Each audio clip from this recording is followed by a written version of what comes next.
Salut et bienvenue sur Cléboa Original et Chamaloba officiel. Merci pour votre confiance et fidélité. C'est toujours moi, votre humble serviteur, Grady Mouya, autrement dit le fils de la promesse. Alors, nous vous proposons de suivre le grand journal de la RTNC et on se retrouve à la prochaine. Portez-vous bien.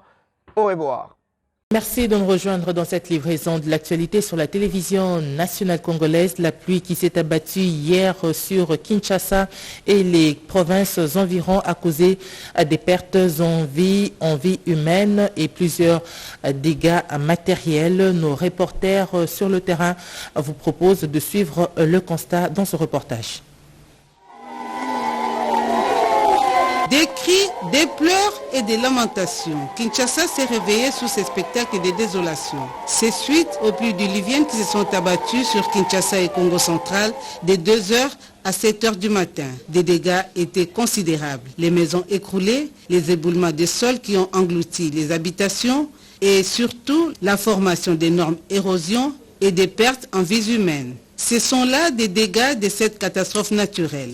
Les flots des ruissellements d'eau sur la route de Matadi, sur les tronçons Matadi-Kibala et en vrac, a entraîné une érosion importante qui a coupé la nationale numéro 1 en deux parties. Ceci va entraîner une forte perturbation du trafic sur cette route d'intérêt national qui relie la ville de Kinshasa à la province du Congo central. Cette route permet l'approvisionnement de la ville-province Kinshasa en produits vivriers et autres produits de première nécessité en provenance du Congo central, de l'Afrique australe et de l'Europe, dédouanés au port de Matadi et Boma et aussi aux postes frontières de Lufo entre la République démocratique du Congo et la République d'Angola.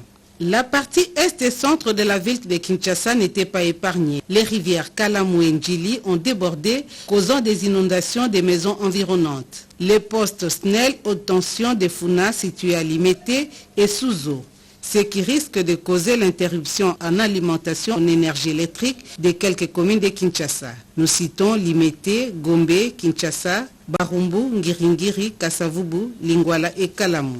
Autant de dégâts dus à la conjugaison de plusieurs facteurs, notamment les constructions anarchiques, le manque de débouchage des caniveaux envahis par les immondices et les bouteilles en plastique, et aussi des habitudes de jeter des immondices dans les caniveaux pendant la pluie. La population de Kinshasa est donc impuissante face à cette catastrophe naturelle.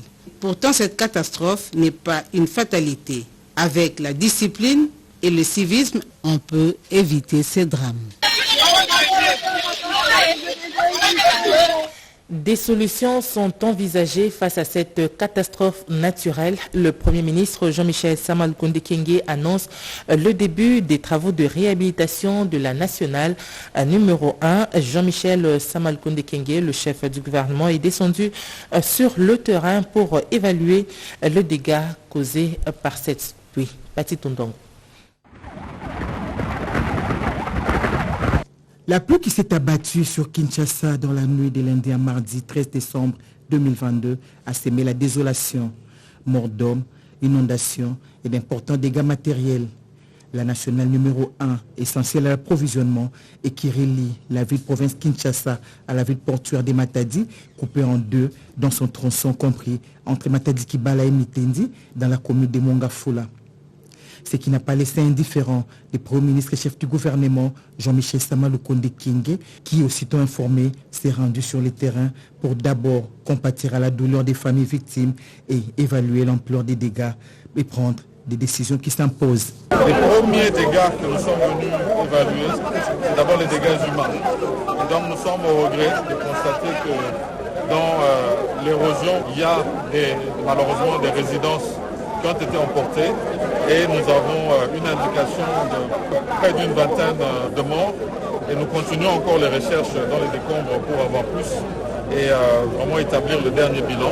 Le deuxième bilan, c'est un bilan au niveau des infrastructures pour voir exactement au niveau de la route, parce que c'est une route principale de desserte pour la ville de Kinshasa, comment est-ce qu'on peut pallier en termes d'intervention d'urgence.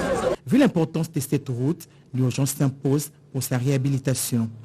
Déjà, le chef du gouvernement a annoncé les débuts des travaux de remblaiement. À mon arrivée ici, vous avez pu déjà voir que les travaux de remblaiement ont déjà démarré, de manière à ce que très vite nous puissions avoir un retour de la route avec, pour commencer, les petits véhicules, les petits charrois. Et ensuite, nous allons faire un travail de plus grande envergure. Les petits charrois, devrait être dans les 24 heures que l'on pourrait revoir déjà le retour de la route, où ils pourront passer. Mais le grand charroi, va nous falloir des travaux de génie civil qui peuvent prendre 3 à 4 jours et revoir la route être ouverte et permettre que l'on puisse avoir de nouveau une liaison entre Kinshasa et Matadi. Face aux constructions anarchiques dans les zones non édificantes qui sont souvent à la base des dégâts, Jean-Michel Samalou Konde-Kiengue a sensibilisé la population riveraine. Une sensibilisation encore une fois de plus à la population, sensibilisation que nous faisons généralement aussi avec la ville-province de Kinshasa, vous avez vu que nous sommes avec le gouverneur, sur les zones non édificantes où on ne devrait pas avoir de construction. Et c'est lorsque nous avons malheureusement ces constructions anarchiques que nous subissons ce type de revers qui pose énormément de dégâts. Tout un travail est fait, un rapport établi pour que tous les jours nous puissions travailler sur ces zones justement édificantes et que nous puissions rétablir l'ordre qui aurait dû être pour préserver cette ville de Kinshasa qui est la capitale et qui nous est chère. Ont accompagné les premiers ministres, quelques membres du gouvernement, le gouverneur de la ville-province Kinshasa et les autorités de la police nationale congolaise.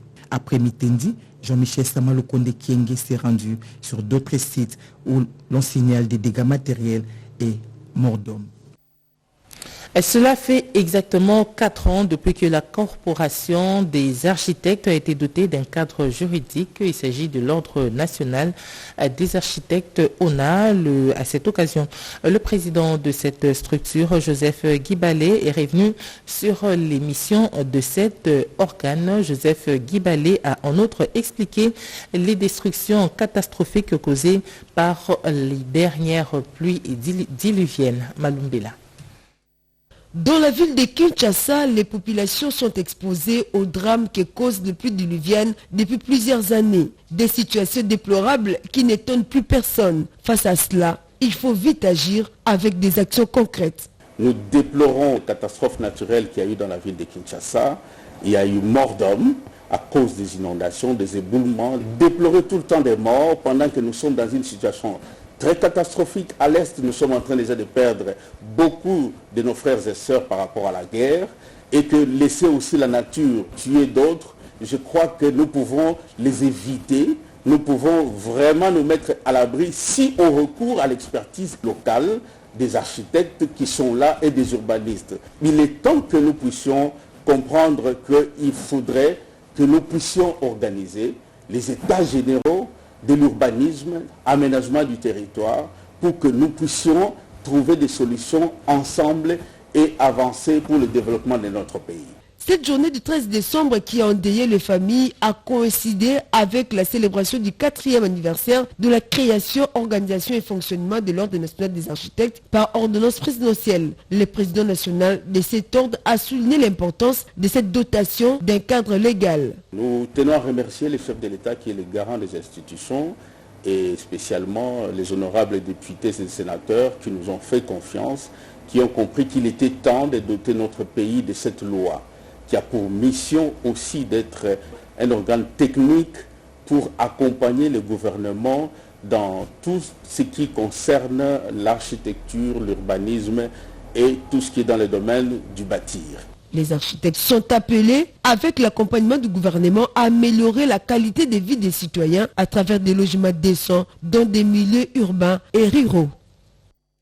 Et puis cette question qui consiste à savoir que serait à la base de ces énormes dégâts matériels qui surviennent après des pluies diluviennes. Notre consoeur Anita Luamba nous propose des pistes de solutions. Elle reproche entre autres des permis octroyés par l'autorité publique et la mauvaise gestion des dégâts matériels, des déchets ménagers, allais-je dire. Suivez. C'est un spectacle désolant qu'offre la 3e mégapole d'Afrique. Composée de plus de 11 millions d'habitants, Kinshasa, la capitale, continue toujours d'être inondée à chaque saison pluvieuse. Les pluies qui s'abattent sur la capitale causent d'énormes dégâts matériels et des pertes en vies humaines. Cela sous l'œil impuissant des Kinois, victimes des catastrophes naturelles, qui attendent depuis des lustres une solution de la part du gouvernement de la République pour la mise sur pied d'un nouveau plan d'urgence d'urbanisation qui va permettre de réduire les risques naturels. Chaque jour qui passe, les autorités provinciales assistent impuissantes à travers les réseaux et les médias traditionnels à des vidéos des infrastructures et des artères inondées par les eaux de pluie sur lesquelles stagnent les bouteilles en plastique qui bouchent les caniveaux de la ville de Kinshasa. Situation encore plus grave pour les populations qui habitent près des cours d'eau. Si ces actes sont devenus répétitifs, il y a lieu de s'interroger sur les responsabilités des uns et des autres. Selon certains observateurs, l'autorité publique accorde des permis de construction qui ne tiennent pas compte souvent du sol sur lequel les maisons doivent être construites. Des maisons souvent construites le long des artères et des rivières sans le moindre respect urbanistique, une interpellation qui vise aussi les producteurs des bouteilles en plastique qui font fi du décret signé par l'ancien Premier ministre Bruno Tshibala qui interdisait la fabrication de plastique. Une décision qui n'a pas été suivie de fait. La population, quant à elle, est appelée à bien gérer ses déchets domestiques pour éviter de boucher les caniveaux. Pour rappel, en novembre 2019, une quarantaine de personnes avaient trouvé la mort, victimes des pluies diluviennes qui avaient provoqué inondations et glissements de terrain dans la commune de Mongafula. Le gouvernement de la République est donc appelé à mettre les bouchées doubles pour éviter une fois de plus des pertes en vies humaines et des dégâts matériels, faute de quoi les autres jours pourront être sombres pour les Kinois. L'état de siège dans les provinces de l'Ituri et du Nord Kivu vient d'être prorogé pour une 38e fois par l'Assemblée nationale.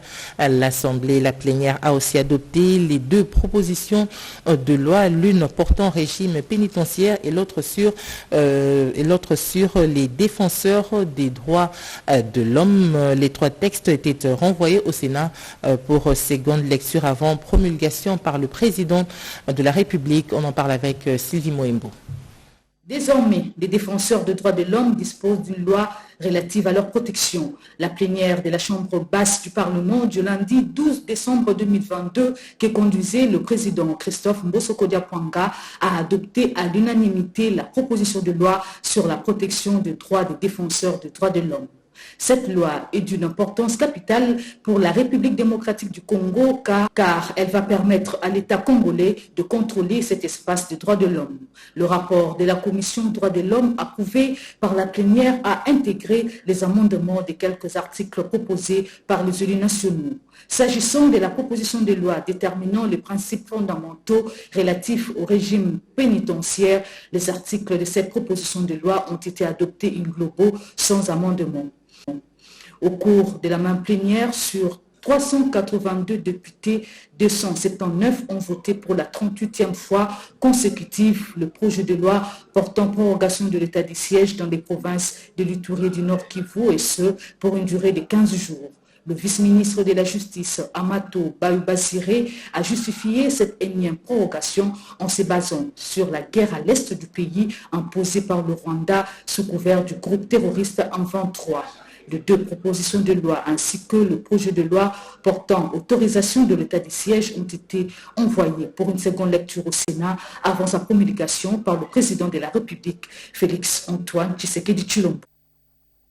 Dans le souci de voir toutes les matières inscrites au calendrier de la session ordinaire de septembre être épuisées avant la clôture de la dite session prévue pour le jeudi 15 décembre 2022, le speaker du Sénat, Modeste Bahati Lukwebo, a entamé une série de visites dans les différentes commissions permanentes de la Chambre haute du Parlement au Sandra-Nyangi. Dans le souci de voir toutes les matières inscrites au calendrier de la session ordinaire de septembre être épuisées avant la clôture de la dite session prévue pour ce jeudi 15 décembre 2022, le speaker du Sénat, Modeste Bahati, a entamé une série de visites dans les différentes commissions permanentes de la Chambre haute du Parlement afin de suivre de près les travaux et pousser les sénateurs membres des dites commissions à plus de célérité. C'est dans cette logique que le président de la Chambre haute du Parlement s'est personnellement rendu le lundi 12 décembre à la commission ECOFIN qui examine en toute urgence le projet de loi des finances 2023 déjà voté par l'Assemblée nationale. Sur place, Modeste Bahati, qui est aussi membre à part entière de la Commission économique, financière et bonne gouvernance, a eu un échange fructueux avec ses collègues tout en leur demandant de mettre les bouchées doubles afin de doter le pays du budget 2023 dans le délai requis. Des propositions claires et pertinentes ont été données par le speaker du Sénat pour qu'au plus tard, le jeudi 15 décembre, cette importante loi budgétaire soit votée et envoyée au président de la République, Félix-Antoine Tshisekedi Tshilombo, pour promulgation. Nous devons nécessairement épuiser la matière. D'abord la loi des finances, il y a eu la loi de reddition des comptes, il y a la loi sur le blanchiment des capitaux et la lutte contre le terrorisme. Il y a la loi sur les établissements de crédit.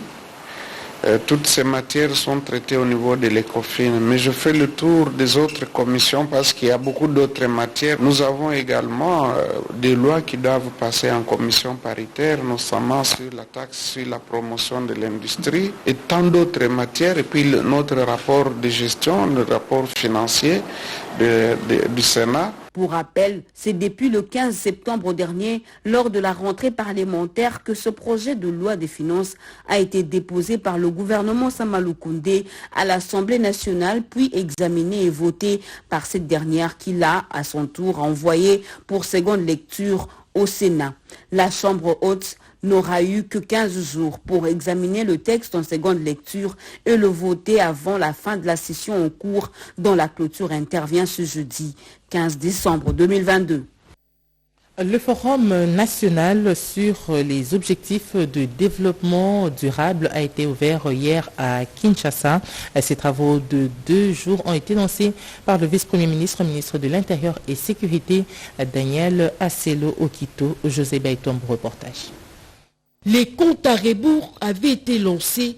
La République démocratique du Congo et 190 autres pays membres des Nations Unies n'ont plus que moins de 10 ans pour atteindre les objectifs de développement durable dont ils sont signataires depuis 2015. Les forums nationaux sur les objectifs de développement durable qui réunit les membres du gouvernement et quelques partenaires a pour objectif de faire une évaluation et aussi mettre en place de mécanismes nécessaires pour respecter le deadline accordé, les ODD 3 et 4 qui portent respectivement sur la santé et l'éducation de qualité sont les 2 points qui seront particulièrement abordés à ces assises. Tout en saluant les politiques déjà mises en œuvre, le vice-premier ministre, ministre de l'Intérieur et Sécurité qui lance ces travaux a appelé les participants à bien réfléchir sur les actions accélératrices qui peuvent être entreprises en faveur des ODD qui rencontrent le gigantesque programme du chef de l'État de 145 territoires dont l'opérationnalisation est en cours et va à coup sûr contribuer à la réponse qu'il faut réservé dans l'atteinte des ODD. Croire Daniel Asselo Okito Wakoy, le gouvernement Samalou Kondé reste déterminé à matérialiser la vision du chef de l'État qui va dans le sens de l'amélioration des conditions de vie de la population congolaise à la base, vision qui rime avec les ODD. Les résolutions de la COP27 avec la gestion de l'environnement, on en parle encore dans ce journal avec Néné Mainzana. Du gouvernement congolais pour la réduction des émissions de gaz à effet de serre, Dema Ndombe commence à porter ses fruits à travers la vente des crédits carbone forestiers et c'est le projet de restauration des écosystèmes associés ERA Congo Wildlife Wars Carbon investi dans la conservation des forêts primaires avec les communautés riveraines. Résultat, 13 millions de crédits carbone vendus cette année. Conformément à la procédure d'homologation, les communautés ont reçu 25% des bénéfices et ont investi dans les infrastructures, notamment les écoles, les hôpitaux, les forages d'eau potable pour éviter les maladies hydriques, l'éclairage public et des projets connexes pour l'intensification agricole et tant d'autres. Depuis longtemps, nous avions des écoles, mais qui n'étaient pas construites de cette façon. Maintenant, nous avons de beaux bâtiments et nous avons même un centre d'examen d'État ici. On fonctionne bien. Il a pris aussi en charge tous les agents de cet institut. Ils nous payent chaque fin du mois. Nous les femmes, nous sommes dans la joie pour la construction de cet hôpital. Les cas d'accouchement des femmes étaient graves. Ça nécessitait qu'on puisse aller en ville. Mais avec la tempête, cela empêchait que nous puissions traverser les lacs. La femme pouvait aussi mourir. Selenge Ibali Lobeke Bokebeni, Patambali, Mbale Songo, Ikita Lombe, Bosongo sont là des premiers villages bénéficiaires de cette vente de carbone. Il en sera ainsi chaque année. Le ministre de Transport et Voies de Communication, Chérubin Okende, a réceptionné un lot de 120 bus Transacademia. Ces engins sont un don du chef de l'État. Félix-Antoine Tshisekedi Tshilombo, les bénéficiaires, les étudiants congolais n'ont pas tardé à remercier le chef de l'État et à visiter ces bus qui vont bientôt les transporter. Richard Kalala, reportage. Comme annoncé par le chef de l'État aux jeunes réunis au Palais du Peuple, un lot de 120 bus Transacademia sur les 600 commandés en Chine par le gouvernement congolais est arrivé à Kinshasa le dimanche dernier. Ces bus ont été réceptionnés par le ministre des Transports, Voies de Communication et des Désenclavements à qui le président de la République avait confié la lourde responsabilité de mettre en œuvre ce projet. Avec Félix-Antoine Tshisekedi Tshilombo, ce ne sont pas des promesses non tenues. Aujourd'hui, la preuve est là. Donc il y a lieu que nous accompagnions Transacademia jusqu'à sa maturation, son opérationnalisation concrète. En ce qui concerne le secteur des transports, j'ai reçu des instructions du président de la République pour permettre à ce que les étudiants soient transportés de manière décente. C'est au Palais du Peuple que ces bus neufs et climatisés sont stockés. Le ministre de Transport s'est entretenu avec les conducteurs venus de Transco, avec les techniciens de ce même établissement qui accompagne la naissance de la société sœur Transacademia. Dans les prochains jours, ces bus vont être remis officiellement au comité de gestion de la nouvelle société Transacademia par l'autorité compétente. À leur tour, les étudiants principaux bénéficiaires de ce don ont échangé avec le ministre Chérubin Okende. Par la bouche de leur président Christian Kalanji, ces étudiants ont remercié le chef de l'État pour la matérialisation de ce projet. Après la rencontre avec le ministre, les étudiants ont été conduits au Palais du Peuple où sont stockés les bus. Ils ont palpé du doigt la réalité de ces engins qui vont bientôt commencer à les transporter. Plus de 70 ouvrages produits par les professeurs de l'Université de Lubumbashi ont été portés sur les fonds baptismaux. C'était au cours d'une cérémonie solennelle organisée par le recteur de l'UNILU, le professeur ordinaire, professeur Kishiba Fitula. C'est un reportage de Joseph Oscar Mbalkaïch. Plus de 75 livres édités en français et en anglais, telle est la moisson de la production participant à la vitalité scientifique de l'UNILU la meilleure. Ces productions sont celles des chercheurs issus de toutes les facultés. Le secrétaire général chargé de la recherche, le professeur Malemban Sakila, a dans son mot salué le vernissage célébrant cette grande production. Il a rappelé l'importance de la publication scientifique en tant que marqueur de la vivacité du chercheur, tout en condamnant le recours à des maisons d'édition non reconnues. Les publications renforcent la posture de leurs auteurs, mais elles assurent par-dessus tout la visibilité de notre université et consolident notre vision d'une UNILU la meilleure. Dans son mot de circonstance, le recteur de l'UNILU, le professeur Gilbert Kishiba Fitula, a salué la portée de cette cérémonie collective. Vous donc qui avez produit ce que nous célébrons aujourd'hui, à partir de vous qui étiez seuls, à partir de vos mots, de votre critique, autocritique, à partir de votre questionnement sur des questions diverses, vous nous avez appris à faire de la science le terreau, le levier pour une société congolaise qui avance vers son émergence par la science et les universités. Un format innovant a consisté à travers 10 professeurs choisis à procéder à la présentation du contenu des livres à l'honneur. Une tradition, celle que la gouvernance d'innovation du recteur de l'université de Lubumbashi entend imprimer comme marque déposée pour reconnaître le mérite de ceux qui ont mérité en publiant. Rendons-nous à présent dans le Kasaï oriental pour suivre ce qu'a été la présentation des édits budgétaires. La province du Kasaï oriental, Patrick Mathias Kabea Machabidi, était lundi 12 décembre 2022 devant les députés provinciaux réunis en plénière sous la direction du président de cette première institution en province, Athanase Kabongokala Lamale Bongo. À cette occasion, le gouverneur de province a présenté et défendu le projet du budget de la province exercice 2023.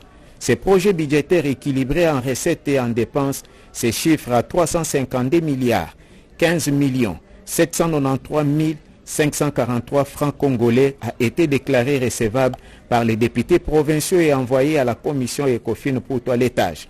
Bien avant cela, plusieurs observations ont été faites par les élus provinciaux pour la prise en compte des projets d'intérêt communautaire. Disons que tout le gouvernement provincial a assisté à cette plénière pour marquer son soutien à ce projet budgétaire exercice 2023. Et puis cet atelier, ce qui s'est tenu au CEPAS sur l'application et l'adoption de la vision minière africaine et celle de la SADC. On en parle avec plus de détails avec Marie-Louise Mbila.